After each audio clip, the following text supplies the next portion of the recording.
Halo Sobat ATR BPN, kali ini Mimin menginfokan cara pengisian belangko pendaftaran PTSL. Tapi sebelumnya, Mimin mau kasih tahu apa itu PTSL.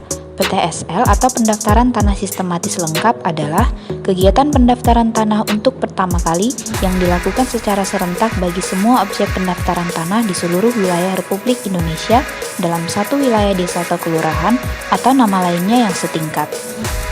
Persyaratan untuk pengurusan PTSL adalah menyiapkan berkas berupa fotokopi KTP, fotokopi KK, fotokopi PBB tahun berjalan, fotokopi KTP 2 orang saksi untuk surat pernyataan penguasaan fisik bidang tanah, asli bukti kepemilikan tanah, dan materai. Setelah berkas dilengkapi, pemohon dapat mengisi belangko pendaftaran yang telah disediakan oleh petugas PTSL. Cara pengisiannya adalah sebagai berikut. Pertama, formulir pendaftaran. Isi data diri sesuai dengan KTP.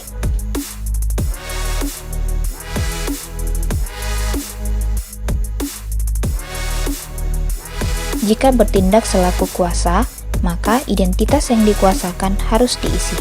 Jika bertindak untuk diri sendiri, bagian ini tidak perlu diisi.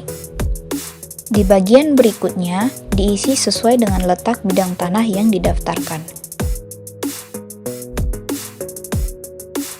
Lalu di bagian terakhir, berikan centang pada setiap lampiran dokumen yang sudah dilengkapi.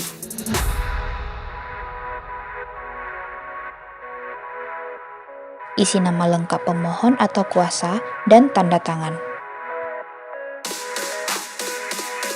Formulir kedua, surat pernyataan penguasaan fisik bidang tanah. Pada halaman pertama, isi data diri sesuai dengan KTP.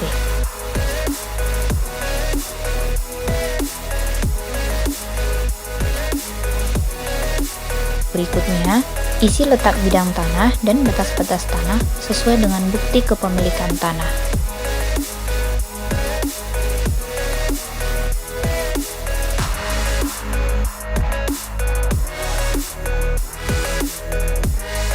Lalu isi tahun kepemilikan tanah. Pada halaman kedua, isi data diri sesuai dengan KTP 2 orang saksi, yaitu jiran tetangga.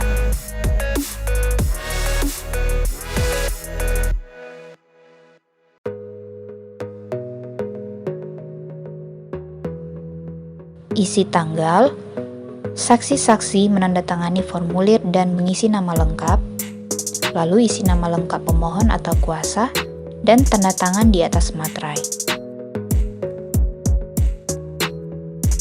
Formulir ketiga, surat pernyataan pemasangan tanda batas dan persetujuan pemilik yang berbatasan. Pada halaman pertama, isi data diri sesuai dengan KTP.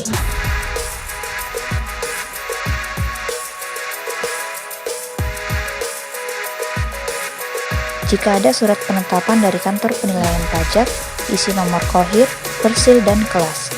Jika tidak ada, kosongkan. Selanjutnya, isi luas tanah dan letak tanah sesuai dengan bukti kepemilikan tanah. Di halaman kedua, pemilik tanah yang berbatasan mengisi nama lengkap dan tanda tangan. Jika tanah berbatasan dengan jalan atau gang, tulis dengan nama spesifik. Tulis nama kelurahan dan tanggal, lalu pemohon atau kuasa tanda tangan di atas materai. Gambarkan sketsa bidang tanah sesuai batas-batas bidang tanah. Kemudian, formulir ditandatangani dan distempel oleh kepala lurah. Formulir keempat, surat pernyataan biaya perolehan hak atas tanah dan bangunan terhutang. Isi data diri sesuai dengan KTP,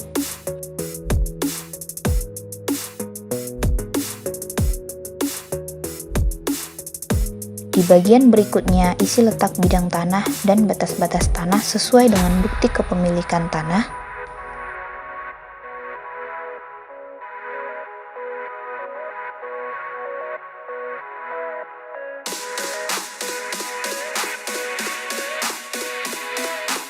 Isi tanggal, lalu nama lengkap pemohon atau kuasa, dan tanda tangan di atas materai.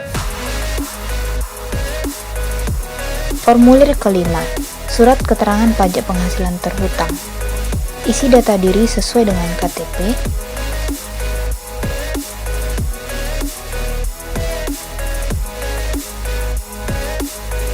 Di bagian berikutnya, isi letak bidang tanah dan batas-batas tanah sesuai dengan bukti kepemilikan tanah yang dimohon.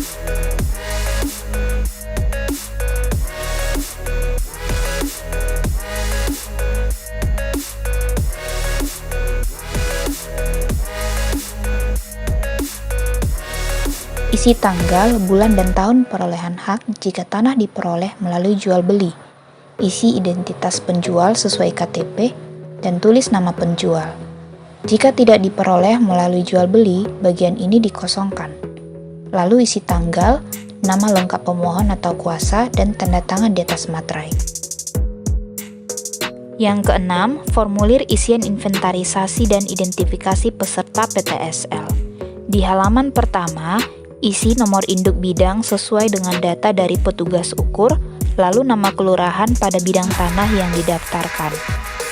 Isi identitas subjek, jika perorangan diisi sesuai dengan KTP pemohon, jika berbentuk badan hukum, isi sesuai dengan badan hukum yang didaftar.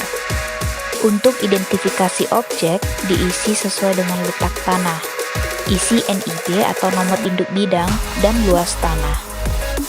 Berikan centang untuk opsi tanah negara pada status tanah yang dikuasai atau opsi lain yang sesuai.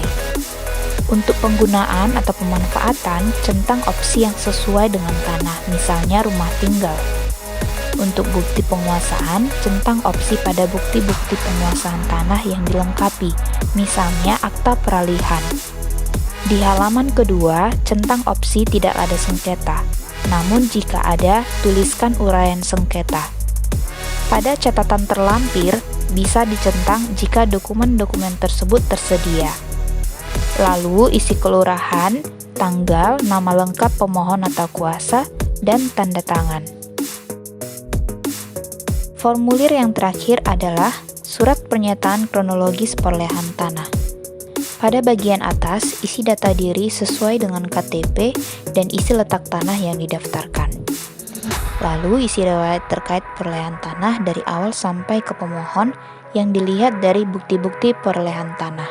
Misalnya, berdasarkan surat perjanjian pelepasan penguasaan dengan ganti rugi nomor, tanggal, atas nama, mengalihkan penguasaannya atas tanah seluas tersebut kepada. Yang kedua, berdasarkan akta jual beli nomor, tanggal, atas nama, mengalihkan penguasaannya atas tanah seluas tersebut kepada, dan seterusnya sampai kepada nama pemohon. Lalu isi tanggal, nama lengkap pemohon atau kuasa, dan tanda tangan. Demikian informasi terkait pengisian belangko permohonan PTSL. Terima kasih.